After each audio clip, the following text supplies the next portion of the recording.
हुजूर, मेरा नाम है मारिया दुश्मन और मेरे अब्बू का नाम है मजीद अहमद भट्टी। मेरा सवाल है, समंदर में इतना ज़्यादा पानी कहाँ से आया है? क्या इनका सवाल है कि समंदर में इतना ज़्यादा पानी कहाँ से आया है?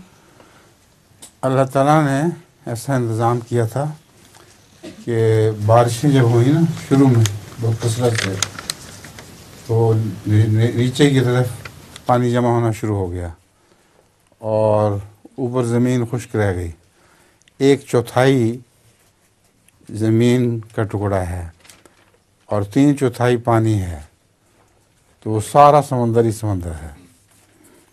समंदर का पानी इतना है कि वो बुखारात बन के जब आसमान पे उड़ता है तो उससे जो बारिशें होती हैं उससे हमारी तमाम आबपाशी चलती है।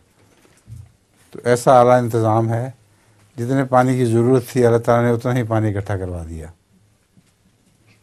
और समंदर का पानी तो खारी होता है और जब वो उतरता है आसमान से तो बिल्कुल साफ़ शफ़ाफ़ होकर मीठा पानी बन के उतरता है।